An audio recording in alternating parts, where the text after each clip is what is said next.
우리 하나님 말씀 보겠습니다. 하나님 말씀은 창세기 15장 7절부터 21절입니다.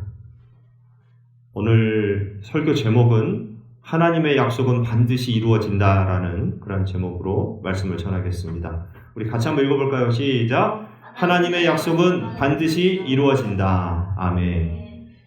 저와 여러분들에게 하나님께서 개인적으로 계획하고 약속하신 부분들이 있을 텐데 그 하나님의 약속이 올 한 해에 여러분의 삶 속에서 이루어지고 또 펼쳐지기를 주의 이름으로 축복합니다. 이제 이 말씀을 가지고 제가 말씀을 전하겠습니다. 우리가 의도하든 의도치 않든 간에 우리는 살아가면서 약속을 많이 합니다. 그죠? 이 약속, 이제 새끼손가락 걸고 약속을 한다 그러죠? 주변에 있는 사람들과 약속을 많이 해요. 부모가 자녀에게 또는 자녀와 부모 사이에 약속이 있어요. 그리고 부부와 부부 사이에 약속이 있고 또 주변에 아는 사람들, 내가 친한 사람들과 또 약속이 있습니다. 그런 약속들을 지켜나가면서 우리가 살아가게 되죠. 또 어떤 경우에는 주변에 있는 다른 사람과의 그런 약속이 아니라 나 자신과의 약속이 있어요. 내가 이렇게 살아야 되겠다, 올 한 해에. 그래서 때로는 정직하게 내가 살아야지, 남을 미워하지 않고 살아야지, 또 베풀면서 살자, 이런 것들 있죠. 또는 남자분들 같은 경우 금연, 금주 이런 것들 새해가 되면 그런 약속들을 많이 하게 됩니다. 또 예배 시간에 이제 졸지 말아야지. 왜 이렇게 졸립지? 근데 졸지 말아야지 하는데 눈꺼풀이 사실 의지보다도 더 무거워요. 그래가지고 계속 내려와. 근데 이제 이것들을 의지로 내가 내 자신과의 약속에서 이겨야 됩니다. 그리고 마지막 한 가지는 하나님과의 약속이죠. 기도를 하면서 우리가 서원하는 것들이 있어요. 하나님 앞에 내가 물질이나 어떤 봉사 이런 것들로 헌신하겠습니다. 이런 그 마음의 다짐, 그리고 하나님 앞에 기도. 그리고 올 한 해에는 내가 하나님이 기뻐하시는 모습으로 이렇게 살겠습니다라는 그런 모습, 또는 이제 우리 교회의 2020년도 표어를 세웠던 것처럼 하나님으로부터 위대한 일을 기대하라. 이제 이런 것들이 이제 우리 교회의 표어로 세워졌다는 거죠. 이 표어는 하나님 앞에 서원한다는 거예요. 우리가 이런 교회를 세워가겠습니다. 하나님 앞에 위대한 일을 경험하고 기대하는 그런 한 해가 되겠습니다. 그렇게 만들어 가겠습니다. 이런 약속이죠, 사실.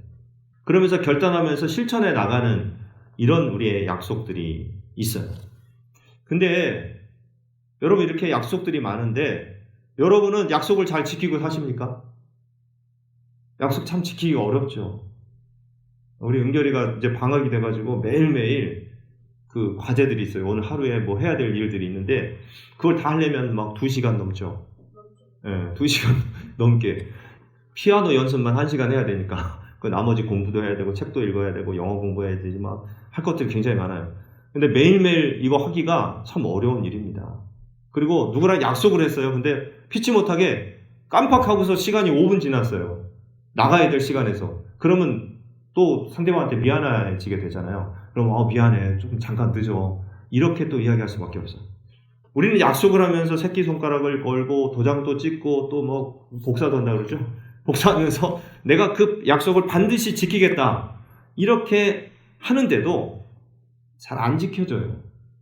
그리고 새해 내가 다짐했었던 나 자신과의 약속도 작심삼일로 끝나는 경우가 많아요. 하루가 지나면 너무 힘들어. 다이어트 같은 거 하루 굶잖아요. 그러면 너무 배고파서 못 참잖아요. 그러니까 이렇게 된다는 얘기예요. 그래서 약속을 못 지킬 확률이 더 높습니다. 우리가 노력은 해야 되겠지만 그렇다고 완벽하게 약속을 다 지키면서 살기가 너무 힘들다는 얘기입니다. 자, 그렇다면 우리 인간은 이렇지만 하나님은 어떠실까요? 하나님은요, 성경에 보면 언약이라고 합니다. 하나님이 이제 하신 약속을 언약이라고 합니다. 이 언약은 이게 한자를 보시면 말씀 원자의 약속 약자죠. 그러니까 말씀으로 하신 약속이에요. 하나님께서 그냥 아무 말씀 안 하시고 하신 게 아니라 말씀으로 직접 하신 말씀. 이게 언약이라고 이렇게 이야기를 합니다. 그래서 우리가 가장 쉽게 알 수 있는 그 언약이 뭐냐면 바로 구약과 신약이에요. 그래서 여러분 잘 알고 있잖아요. 성경에 구약과 신약이 뭐냐? 새로운 언약, 또 오래된 언약, 이거란 말이에요. 그래서 하나님께서 구약 시대에 이 과거에 예수님 오시기 이전에 하신 약속이 구약이고, 그리고 예수님 오신 이후에 하신 약속이 바로 신약인 것입니다. 하나님의 약속을 기록한 책이 바로 성경이에요. 자, 그런데 하나님은 어떤 하나님이십니까? 구약과 신약에 나타난 모든 말씀 가운데 이루지 못한 말씀이 하나도 없어요. 그리고 앞으로 이제 주님이 다시 오시는 재림의 약속도 분명히 이루실 줄 믿습니다. 앞으로 이 세상을 심판하실 때도 이것도 약속이에요. 이것도 약속이란 말이에요. 그래서 우리가 매일매일을 주님이 오실 때를 우리가 준비하면서 살아야 된다는 것이 성경을 통해서 우리가 배워가는 교훈이죠. 늘 깨어서 기도하고 영적으로 늘 하나님을 기쁘시게 하는 그런 삶을 살아라. 이런 것들을 말씀하고 있습니다. 그래서 우리가 약속을 잘 지키시는 하나님, 이 하나님을 어떤 하나님이라고 이야기하냐면, 따라서 해볼까요? 신실하신 하나님. 네, 신실하신 하나님이라고 그래요. 약속을 잘 지키시는, 예전 그 한글 개혁 성경에는 미쁘신 하나님이라고 그렇게 써요. 하나님은 미쁘신 분이시다. 미쁘신 분이시라는 것은 믿을 만한 분이시다. 이런 뜻이에요. 신실하신 하나님은 바로 그런 뜻입니다. 하나님께서는 아브라함을 갈대아 우르로부터 불렀어요. 근데 그것은 아브라함에게 특별한 계획과 목적이 있어서 아브라함을 불렀던 것입니다. 그리고 하나님께서는 아브라함에게 약속을 하셨어요. 자, 오늘 본문 7절 말씀을 같이 한번 읽도록 하겠습니다. 또 그에게 이르시되 나는 이 땅을 내게 주어 소유를 삼게 하려고 너를 갈대아인의 우르에서 이끌어낸 여호와니라. 아멘. 네, 우리 지난주에 살펴보았던 말씀 가운데 마지막 말씀이거든요. 근데 이 말씀이 계속 이제 대화가 이어지기 때문에 오늘 본문의 말씀에 7절을 더 포함시켰습니다. 이 말씀은 근데 여기에서만 나타나는 말씀이 아니에요. 처음이 아니란 얘기죠. 이번이 처음이 아니라 이미 앞에서 아브라함에게 2번이나 말씀하셨어요. 어떤 말씀하셨냐? 창세기 12장에 보면 이제 하나님께서 아브라함을 부르시죠. 너는 너의 고향과 친척과 아비 집을 떠나서 내가 내게 지시할 땅으로 가거라. 이렇게 말씀을 하셨어요. 그리고 나서 아브라함이 그 말씀에 순종해서 가나안 땅에 도착합니다. 그리고 세겜 땅 모래 상수리 나무에 이제 장막을 치고 거기 있을 때 하나님께서 나타나셔서 하셨던 말씀이 바로 이 말씀이에요. 그곳에 나타나셔서 하셨던 말씀은 창세기 12장 7절 말씀인데 같이 한번 읽어볼까요? 여호와께서 아브라함에게 나타나 이르시되 내가 이 땅을 내 자손에게 주리라 하신지라. 자기에게 나타나신 여호와께 그가 그곳에서 제단을 쌓고. 여기 분명히 이제 하얀 색깔 그 글자를 보면 내가 이 땅을 내 자손에게 주리라 먼저 말씀하셨어요. 이 말씀이 오늘 본문에서 또 나타나고 있는 거죠. 그리고 다시 13장에 가면 조카 롯이 이제 아브라함을 떠난 후에 그때 하나님께서 나타나셔서 하신 말씀이 13장 14절부터 16절까지예요. 같이 한번 읽어봅시다. 롯이 아브라함을 떠난 후에 여호와께서 아브라함에게 이르시되 너는 눈을 들어 너 있는 곳에서 북쪽과 남쪽 그리고 동쪽과 서쪽을 바라보라. 보이는 땅을 내가 너와 내 자손에게 주리니 영원히 이르리라. 내가 내 자손이 땅의 티끌 같게 하리니 사람이 땅의 티끌을 능히 셀 수 있을진데 내 자손도 세리라. 아멘. 여기에 보면 하나님께서 땅을 약속하시고 또 다시 자손을 약속하셨어요. 이 약속이 이제 2번이나 나왔고 오늘 본문에 7절에 다시 나오는 것입니다. 나는 이 땅을 내게 주어 소유를 삼게 하려고 너를 불렀다. 이렇게 말씀하셨던 거죠. 근데 여러분, 사실 이 약속은 아브라함이 참 믿기에 너무 어려운 약속이에요. 왜냐하면 아브라함의 처지가 지금 어떤 상황이냐면 가나안 땅에서 완전히 이방인으로 살고 있었기 때문에 이 사람은 그냥 이민 와서 거기 살고 있는 거예요. 가나안에 이미 살고 있었던 원주민들이 있었는데 그 사람들의 눈치를 보지 않을 수가 없어요. 왜냐면 외부인이니까. 그리고 거기에서 물론 이제까지 그 상황을 보면은 영향력을 충분히 지금 나타내고 있는 그런 상황이기도 하지만 그래도 눈치를 보는 상황이에요. 그래서 그들의 허락하에 겨우 헤브론 땅에서 살고 있는 중이었습니다. 그러니까 남의 땅에서 겨우 정착하고 사는 아브라함에게는 이런 하나님의 말씀은 내가 이 땅을 너에게 주리라. 사실 이 이야기를 거기에 사는 원주민들한테 이야기했다고 생각해 보십시오. 쫓겨날 일이죠. 추방당할 일이에요. 아니 감히 거기서 그 땅에서 살게 해달라고 요청해가지고 거기서 살게 했는데 그 땅을 다 네가 네 땅이라고? 이렇게 하면 얼마나 괘씸합니까? 기분 나쁘지 않습니까? 그래서 이런 경우에 하나님 말씀이 아브라함에게 직접 이렇게 와닿지 않는 거죠.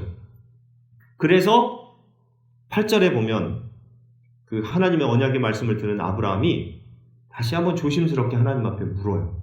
질문을 하는 내용이 여기 나와 있어요. 그가 이르되 주 여호와여 내가 이 땅을 소유로 받을 것을 무엇으로 알리까? 이렇게 물어보고 있죠. 하나님, 제가 어떻게 그것을 믿을 수 있어요? 그걸 좀 알 수 있게 저에게 증거를 좀 보여주세요. 이렇게 이야기한 거죠. 이것은 어찌 보면 조금은 당돌한 질문입니다. 방금 15장 1절부터 7절 그 바로 전의 내용이, 그 안의 내용이 뭐냐면 하나님께서 그를 불러다가 밖에 나가서 하늘의 별을 쳐다보게 하시거든요. 야, 너 무별을 좀 셀 수 있나 한번 보라. 네 자손을 저 하늘의 별처럼 많이 수많은 자손을 내가 너에게 주겠다 라고 했을 때 아브라함이 뭐라고 했냐면 하나님의 그 말씀을 믿었다고 했거든요. 그 자손에 대한 약속을 믿었어요. 그런데 땅에 대한 이야기를 들으니까 자손에 대한 이야기는 내가 알겠는데 이제 앞으로 뭐 그렇게 일어날 수도 있으니까, 근데 땅에 대한 이야기는 내가 불가능하다고 생각해요. 이렇게 좀 의심이 생겼던 거죠. 당돌하고 좀 엉뚱한 질문이 되었던 것입니다. 여기서 우리는 믿음에 대해서 두 가지 사실을 알 수가 있어요. 첫째는 우리가 믿음이라고 하는 것, 성경을 통해서 보면 믿음은 바라는 것들의 실상이요 보이지 않는 것들의 증거라고 그랬죠.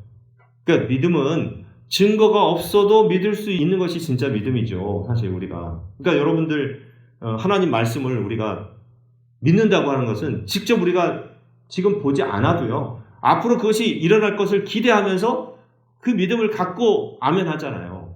이것이 사실입니다. 하지만 두 번째로 아브라함을 통해서 우리가 배울 수 있는 것은 뭐냐면 증거가 있으면 더 잘 믿을 수 있다. 이겁니다. 동의할 수 있습니까? 그렇죠? 그래서 하나님께서는 믿음이 없는 자에게 믿음을 더 채워주시려고, 더 키워주시려고 증거를 보여주시는 거예요.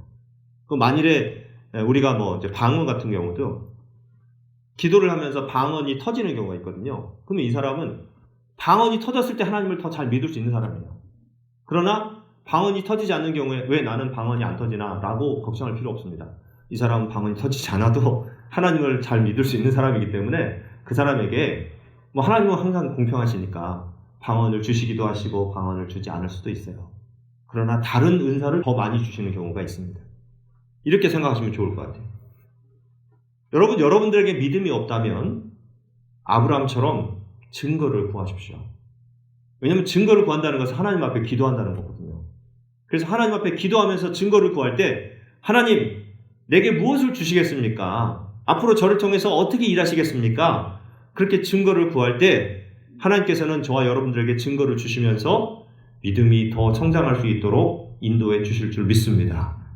하나님께서 여러분들의 증거를 통해서 믿음이 더 여러분들이 한 단계 성장되고 성숙되어질 수 있기를 축복합니다.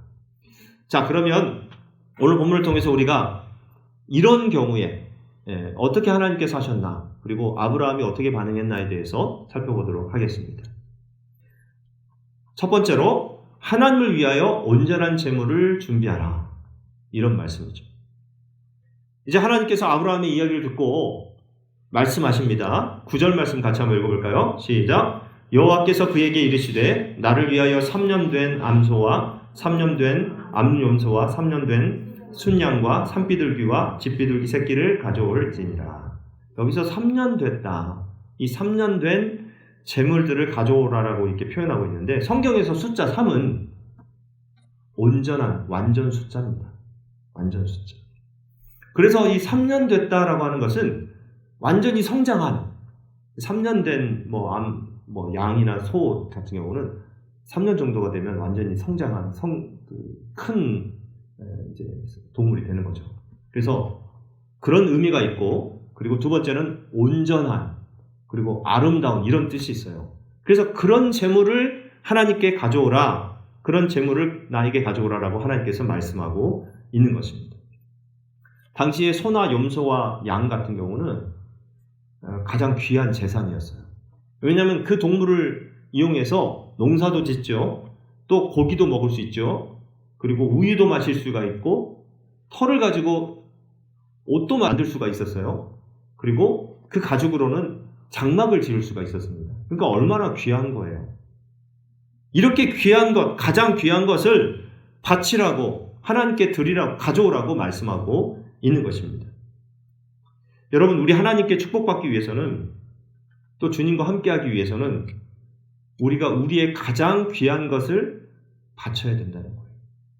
가장 귀한 것이 뭡니까? 마음이죠, 마음. 그렇지 않습니까? 하나님 앞에 예배를 드리는 이 장소에서 마음이 빠졌다면 어떨까요? 하나님께서 받지 않으세요. 그거 정말 가장 귀한 겁니다. 뭐 물질이나 몸 이런 거, 이것보다도 가장 중요한 것은 마음이에요. 여러분의 마음을 하나님 앞에 드리시기 바랍니다. 그것이 가장 귀한 거예요. 우리의 가장 귀한 것을 드릴 때 하나님께서는 우리의 예배를 받으시고 또 우리의 헌신을 받으시는 것입니다.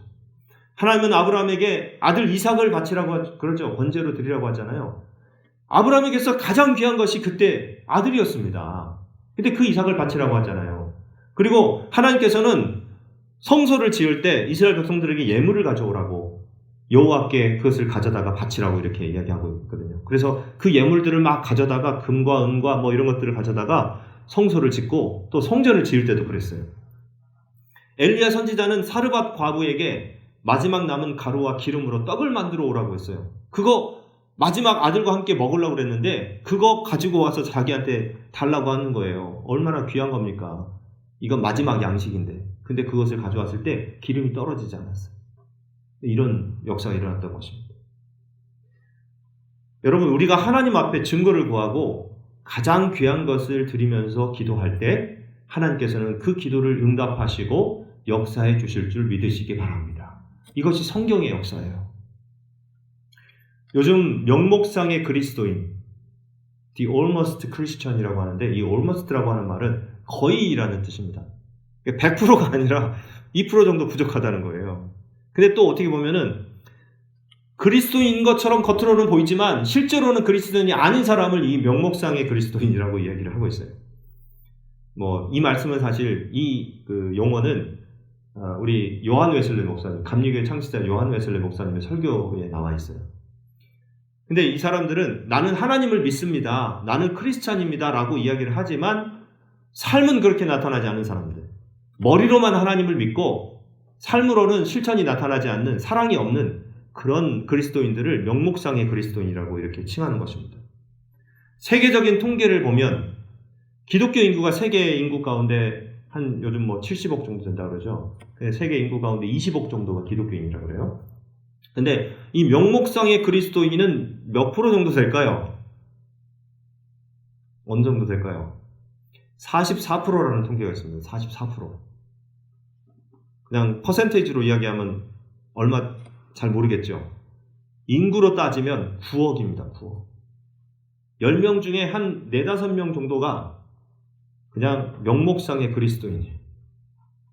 자기가 기독교인이라고 생각해요. 하나님을 믿고 있다고 생각하지만 실제로는 그렇게 살지 않는 사람들. 이게 바로 명목상의 그리스도인입니다. 여러분, 이 명목상의 그리스도인들에게는 하나님의 역사가 나타나지 않아요. 형식적으로 믿기 때문에. 예배도 형식적으로 드리고요. 그냥 예배도 하나님 앞에 드릴 때 건성건성 드린다 이거예요. 그냥 시간 때우기용이에요. 그냥 1시간 앉아있다가 나가면 마음에 좀 위안이 되기도 하고, 예배 나오지 않으면 뭔가 찜찜하고, 근데 하나님 앞에 간절한 마음이 없는 거죠. 우리가 앞에서 우리 경배 찬양을 드렸던 것처럼 목마른 사슴이 시냇물을 찾아 갈급함 같이 우리의 영혼이 주를 찾기에 갈급함이 있어야 된다는 거예요. 그런 마음으로 하나님 앞에 드려야지만 하나님께서 기뻐 받으십니다, 이 예배를. 근데 명목상의 그리스도인들은 그렇지 않습니다. 여러분, 우리는 명목상의 그리스도인이 되면 안 됩니다. 어떤 그리스도인이 되냐면 완전한 그리스도인, the altogether Christian이라고 합니다. 또 진정한 그리스도인, the real Christian. 예. 하나님 앞에 온전하게 그리고 진정하게 우리의 마음을 들여서 예배하고 그렇게 살아가는 그리스도인이 되어야 될 줄로 믿습니다. 이것이 바로 우리의 마음 중심을 드리는 그리스도인의 모습이에요. 하나님이 기뻐 받으시는 그리스도인들의 모습. 교회에 보면 세 부류가 있다고 하는데, 일꾼이 있어요. 구경꾼이 있고 방해꾼이 있습니다. 열심히 하나님을 위해서 충성하고 일하는, 봉사하는 일꾼이 있고, 그것들을 오히려 또 바라만 보고 있고 그냥 옆에서 팔짱만 끼고 있는 사람들이 있어요. 분명히 있습니다. 근데 더한 사람은 어떤 사람이냐면 방해까지 해요. 심지어 누가 열심을 내면 그 열심을 시기하고 질투하는 사람들이 있더라고요. 근데 여러분, 주를 위해서, 하나님을 위해서 열심히 충성 봉사하는 일꾼들이 다 되시기를 축복합니다. 외아들을 둔 한 과부가 있었어요. 이제 그 외아들도 예수님을 잘 믿고 그리고 신앙생활 열심히 하면서 기도생활 잘하는 그런 아들이었는데요. 그 과부는 하나님 앞에 늘 이렇게 기도를 했다고 합니다. 하나님, 제 한평생 하나님을 위해서 살게 해 주시옵소서. 하나님께 영광이 되는 삶을 살게 하옵소서라고 늘 기도를 했어요. 근데 어느 날 아들이 어머니한테 이렇게 이야기해요. 어머니, 하나님께서 저를 부르시는 것 같아요. 저에게 자꾸만 한 나라를 보여주시면서 선교사라고 가라고 하는 그런 음성이 막 들립니다. 이렇게 이야기를 했을 때 그 과부가 깜짝 놀랐습니다. 그러면서 안 된다고 하는 거예요. 절대 안 된다. 너 선교사는 절대 안 된다. 아니 그냥 우리가 선교 헌금 드리면서 선교사들 지원하면 되지. 네가 왜 선교사로 가려고 그러니? 네가 선교사로 가면 홀로 남은 나는 어떻게 살라고 그러는 거니? 이러면서 절대 안 된다고 아들한테 이야기를 했어요. 이렇게 이야기를 해놓고 마음이 괴롭고 고통스럽습니다.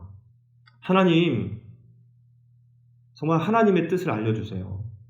제가 지금 하나님의 뜻에 맞게 지금 말을 했는지 아들에게 어떻게 이야기되는지 알려주세요. 그래서 하나님의 뜻을 찾기 시작했어요. 성경을 읽기 시작했습니다. 성경을 읽고 또 읽다가 요한복음 3장 16절, 우리가 너무나 잘 아는 말씀, 그 말씀이 눈에 확 들어왔어요. 하나님이 세상을 이처럼 사랑하사 독생자를 주셨으니 이는 저를 믿는 자마다 멸망치 않고 영생을 얻게 하려 하심이라. 기독교의 복음의 핵심이잖아요. 근데 여기서 독생자를 주셨으니 이 말씀이 확 들어온 거예요. 그래, 하나님도 독생자 예수님을 하늘로부터 이 땅에 내려주셨는데 내가 이 하나밖에 없는 이 아들을 하나님을 위해서 보내지 못할 이유가 뭐가 있겠는가 하고 하는 이런 감동이 성경을 통해서 마음에 들어오기 시작한 거예요. 그래서 이제 이것이 하나님의 뜻이라면 아들을 선교사로 보내는 것이 맞다. 이렇게 생각하고 아들한테 그래, 가거라. 하나님이 원하신다면, 하나님이 보내신다면 가는 것이 맞다 하면서 허락해줬다는 얘기예요. 여러분, 우리는 하나님의 뜻에 순종하는 마음을 가져야 됩니다. 하나님 앞에 가장 귀한 것, 나의 마음을 드리고 또 내가 가장 귀하게 여기는 그것을 가지고 충성하고 그리고 하나님 앞에 헌신할 때 하나님께서 우리의 중심을 보시고 믿음을 보시고 그 믿음대로 역사하시고 은총을 베풀어 주실 줄 믿습니다. 이것이 진짜 그리스도인들의 모습이라는 것입니다. 우리가 하나님 앞에 귀한 것, 가장 귀한 것을 드려야지 하나님께서 역사하시고 축복하여 주신다는 사실을 기억하십시오. 두 번째는 뭐냐면 한번 따라서 해봅시다. 중심을 쪼개라. 중심을 쪼개라. 이 말씀이에요. 오늘 보면 10절 말씀에 보면 아브라함이 그 모든 것을 가져다가 그 중간을 쪼개고 그 쪼갠 것을 마주 대하여 놓고 그 새는 쪼개지 아니하였으며 라고 나와 있죠. 고대 언약 의식을 보면 이렇게 이 그림에 나와 있는 것처럼 이제 제물을 반으로 쪼갠 거예요. 왜 이렇게 쪼개서 중간에 이렇게 놓고 사이사이로 이렇게 길을 내놨냐? 이것은 언약을 맺기로 한 두 사람이 그 쪼갠 그 제물들 사이에 이제 함께 걸어가는 거예요, 거기. 그래서 이런 의식을 행함으로 인해서 누구든지 이 언약을 파기하게 되면 이 짐승처럼 쪼개져 죽을 것이다 라는 의미예요. 그러니까 목숨을 걸고 하는 언약이라는 얘기죠. 그러니까 이것은 목숨을 내놓고 하는, 걸고 하는 언약이다라는 그런 의미가 되는 것입니다. 마음의 중심을 바치는 것, 이것을 이야기하는 거예요. 그런데 오늘 10절 하반절에 보니까 그 새는 이제 그 비둘기를 가져왔다고 했거든요. 비둘기는 쪼개지 아니했다라고 되어 있거든요. 비둘기가 너무 작다 보니까 쪼개지 않고 그냥 하나님께 드렸던 거죠. 그래서 비둘기를 양쪽에 한 마리씩 놓게 되었는데 11절에 보니까 솔개가 그 사체 위에 내릴 때에는 아브라함이 쫓았다라고 되어 있습니다. 솔개가 와가지고 이제 독수리죠. 와가지고 막 쪼갠 짐승에는 내려가지 않고 쪼개지 않은 그 비둘기, 작은 비둘기를 잡아가려고 내려와서 막 이렇게 공격하는 거예요. 이럴 때 아브라함이 그 솔개를 쫓으려고 애를 쓰고 또 쫓고 또 쫓았다 이런 얘기죠. 자, 여기 보면 우리가 여기서 뭘 깨달을 수 있냐면 쪼갠 재물은 하나님께서 보호하셨다라는 거. 하지만 쪼개지 않은 재물은 자꾸 와가지고 짐승이 그걸 물어가려고 사탄이 공격한다 이런 얘기로 볼 수가 있는 거죠. 그리고 17절에 해가 져서 어두울 때 연기 나는 화로가 보이며 타는 횃불이 쪼갠 고기 사이로 지나더라 라고 되어 있죠. 쪼개지 않은 재물에는 하나님께서 지나지 않으시고 쪼갠 재물에 하나님께서 지나가셨다라고 이렇게 말씀하고 있습니다. 자, 이것은 하나님 앞에 쪼개지는 마음의 자세를 우리에게 가르쳐주고 있습니다. 쪼개지는 마음의 자세. 그러면 여러분, 마음을 쪼갠다는 것은 무슨 뜻일까 하는 것입니다. 여기서 우리가 이것을 좀 배웠으면 좋겠어요. 마음을 쪼갠다. 시편 51편 7절에 보면 다윗이 고백한 고백인데 한번 같이 한번 읽어볼까요? 하나님께서 구하시는 제사는 상한 심령이라. 하나님이여 상하고 통회하는 마음을 주께서 멸시하지 아니하시리이다. 아멘. 여기에 보면 하나님께서 구하시는 제사는 상한 심령. 아까 쪼개지는 마음은 바로 상한 심령입니다. 그리고 상하고 통회하는 마음, 자복하고 하나님 앞에 회개하는 마음, 이것을 쪼개는 마음이라고 이야기할 수가 있어요. 영어로는 a broken spirit, 깨어진 심령이라는 거죠. A broken and contrite heart, 하나님 앞에 통회하는 마음, 깨어지고 통회하는 마음이라고 이렇게 영어 성경에 되어 있어요. 그것을 하나님께서 멸시하지 않으신다라고 되어 있습니다. 하나님 앞에 다윗이 죄를 범했잖아요. 근데 그 죄를 하나님 앞에 자백하고 고백하면서 상한 심령으로 하나님 앞에 기도했을 때 하나님은 그 기도를 받으셨다는 것입니다. 우리도 마찬가지예요. 우리의 심령을 쪼개고 우리가 겸손하게 하나님 앞에 기도할 때에 하나님께서 그 기도에 응답하여 주실 줄로 믿습니다. 늘 기도하는 가운데 기도에 영을 불어넣어 달라고, 그리고 하나님 앞에 상한 심령으로 또 깨어진 마음으로 하나님 앞에 나아갈 수 있도록 늘 기도하시기 바랍니다. 앞에서 우리가 영상을 봤듯이 조지 밀러 목사님은 늘 그런 마음으로 기도했어요. 고아들의 아버지이신 하나님, 이 고아들을 책임져 주십시오. 하나님께서 우리를 도와주셔야 될 그 이유가, 근거가 뭐냐? 하나님은 고아들의 아버지라고 하시지 않았습니까?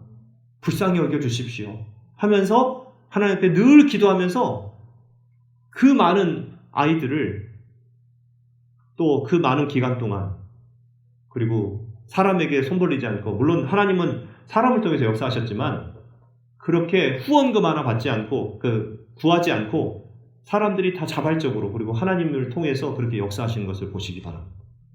기억하십시오.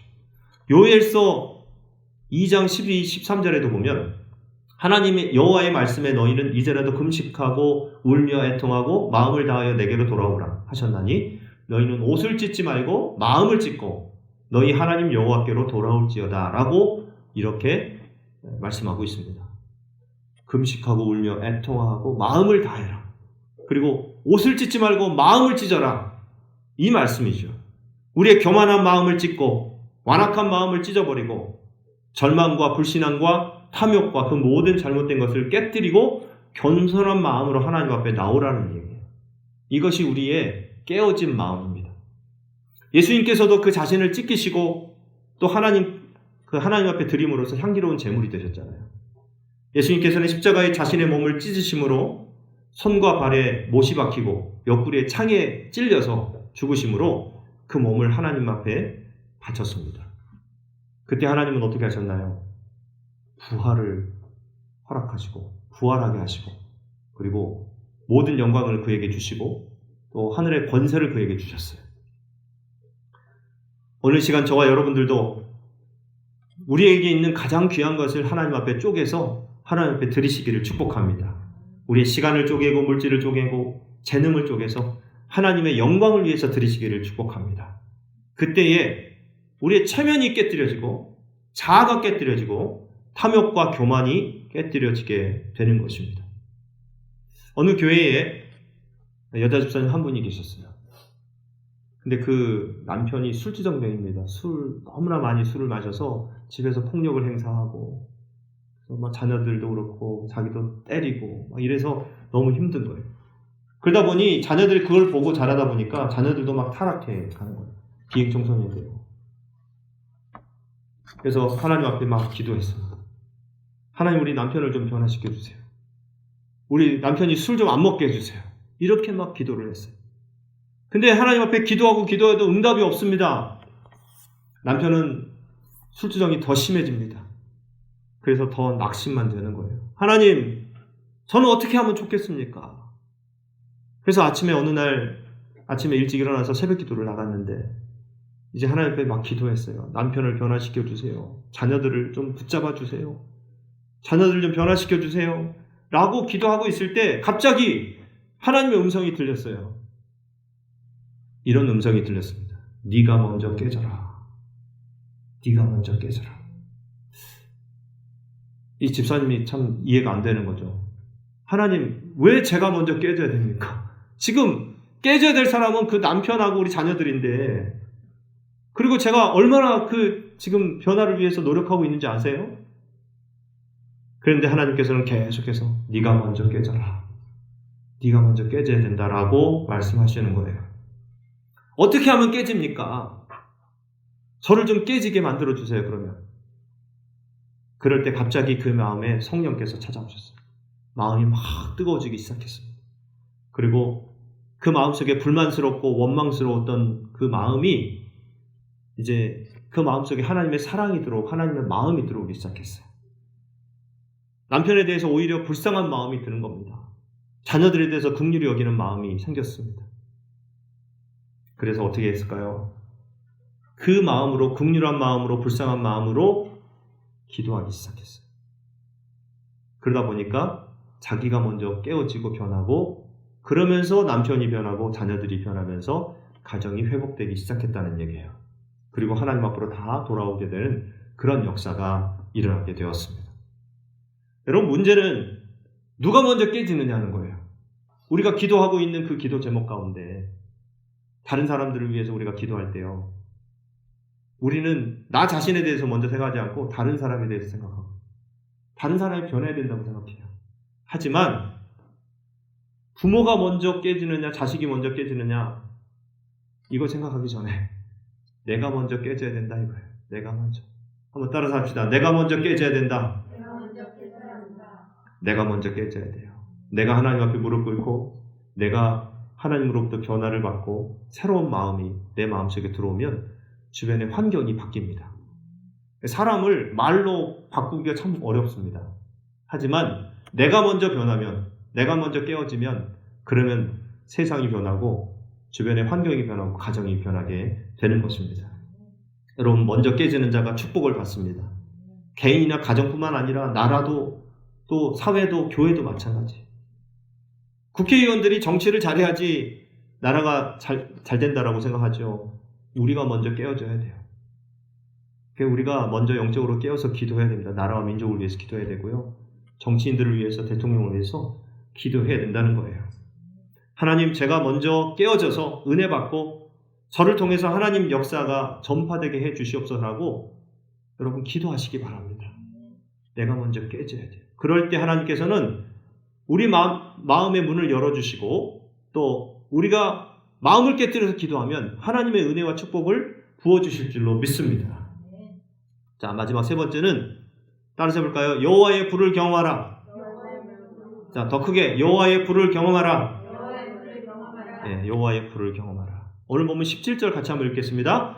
해가 져서 어두울 때에 연기 나는 화로가 보이며 타는 횃불이 쪼갠 고기 사이로 지나더라. 이렇게 돼 있어요.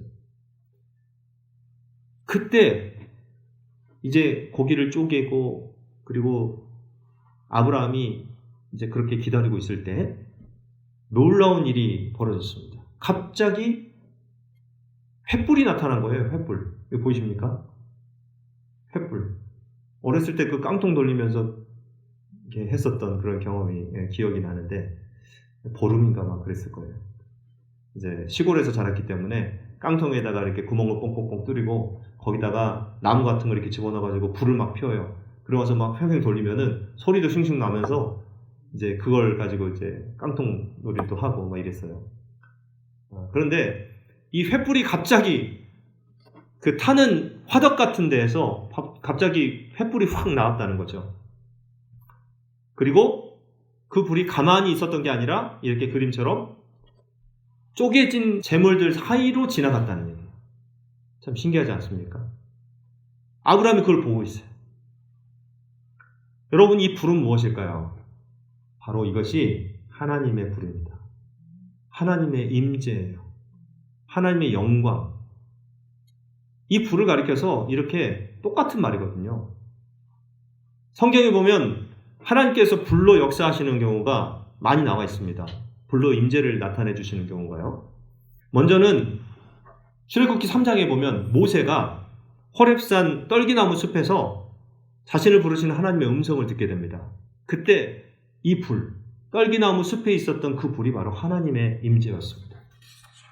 그리고 모세는 또 한 번의 불을 경험하는데 그것이 뭐냐면 이스라엘 백성들을 이끌고 바로의 손에서 탈출해가 출애굽했을 때 이제 광야에서 구름 기둥과 불 기둥으로 하나님께서 인도하셨죠.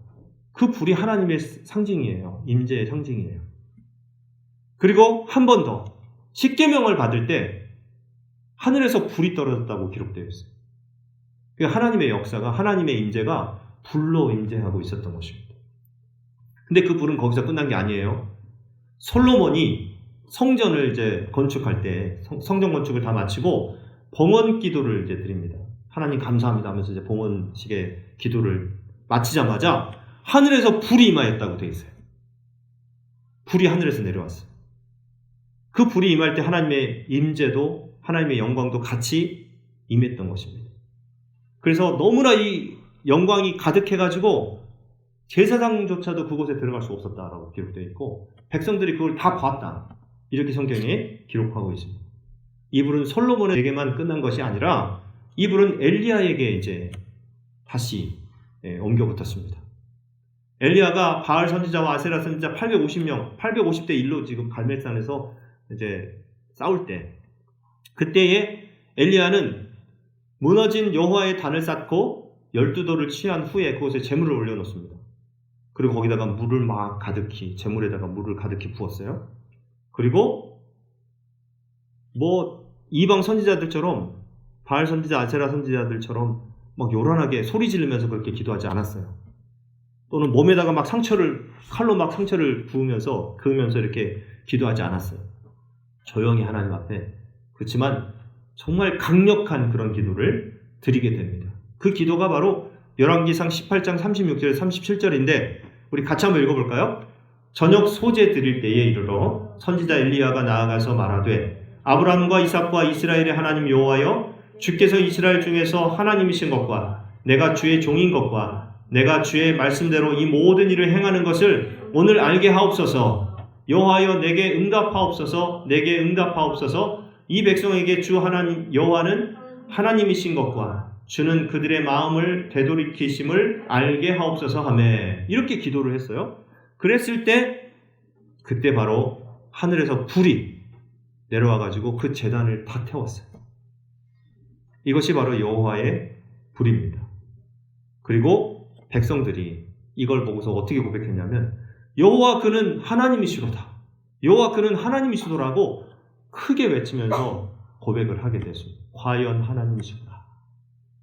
여러분 구약의 역사 가운데 이렇게 하나님께서 불로 역사하시는 경우가 많았어요. 하나님의 임재, 하나님의 영광입니다. 신약 성경에 보면 마가의 다락방에서 오순절날 마가의 다락방에서 성령의 역사가 불로 임하였어요. 이것이 계속 이어지고 오늘날 저와 여러분들에게 임하고 있는 줄로 믿습니다. 우리의 마음을 뜨겁게 하시잖아요. 하나님 말씀을 증거할 때 그리고 하나님 말씀을 들을 때 그리고 말씀을 전하여서 예수의 복음을 전할 때 심령을 뜨겁게 하시는 그 불이 하나님께서 내려주시는 성령의 불입니다. 여러분 불로 임재하시는 하나님을 믿음으로 경험하시기를 주의 이름으로 축복합니다. 여러분 우리 하나님은 신실하신 하나님이세요. 아까 신실하신 하나님이 어떤 하나님이세요? 약속을 잘 지키시는 하나님, 언약에 충실하시고 언약을 끝까지 이루시는 하나님, 이 하나님이 신실하신 하나님이에요. 하나님은 아브라함과 이제 약속하셨는데 이 땅을 반드시 너와 내 자손에게 주겠다라고 하신 이 약속의 말씀이 바로 나중에 이루어지게 됩니다. 아브라함과 불의 계약을 하셨어요. 어떤 이제 성경학자나 또 설교가들은 횃불 언약 이렇게 부릅니다. 이것을 하나님께서 횃불로 나타나셔서 그 횃불로 언약을 이루셨다 해서 횃불 언약이라고 부르는데, 하나님이 저와 여러분들을 사랑하시는 것도 바로 이 언약에 근거한 것입니다. 여러분, 하나님의 귀한 말씀을 잘 듣고 깨달으시기를 바랍니다. 오늘 여러분이 하나님의 축복의 말씀을 잘 듣고 그 약속을 듣고 여러분도 그 말씀에 순종해서 여러분의 정성을 들이고 마음을 들이고 시간을 들이고 그것을 쪼갤 때 하나님께서는 불로 임재하시고 성령의 역사가 나타나고 그 약속의 모든 말씀이 여러분의 삶 속에, 더 나아가서 여러분의 장래와 미래에 성취된다는 사실을 믿고 신실하신 하나님을 의지하고 또 그 하나님과 더불어 동행하여 살아가는 복된 한 주간 되시기를 주의 이름으로 축복합니다. 우리 함께 결단의 찬양 부르시고 우리가 기도했으면 좋겠습니다.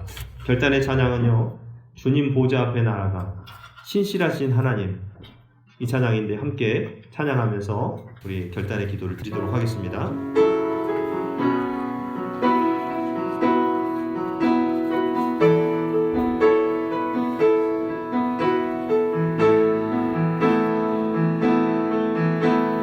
주님 보좌 앞에 나아가 참된 안식과 기쁨 나누리겠네. 경배하며 주의 얼굴 구할 때 신실하신 주님 찬양해. 기도 들으시는 하나님, 기도 들으시는 하나님, 폭풍 속에 내 등불 내 노래시라. 주의 날개 아래서 내 맘 쉬니 신실하신 주님 찬양해. 신실하신 하나님, 신실하신 주,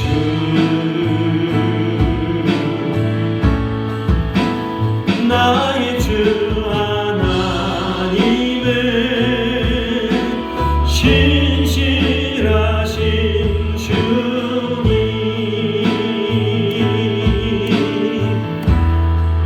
평화 내려주신 하나님, 평화 내려주신 하나님, 나로 고통받는 자를 위로하게 하소서. 나의 평생의 주의 사랑을 전하리. 신실하신 주님 찬양해. 신실하신 하나님, 신실하신 주,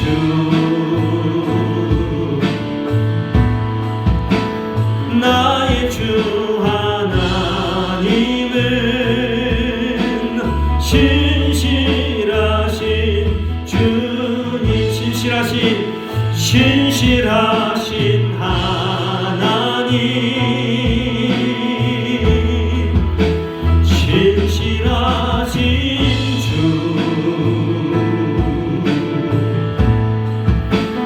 나의 주 하나님은 신실하신 주. 한 번 더 찬양합니다. 신실하신 하나님, 신실하신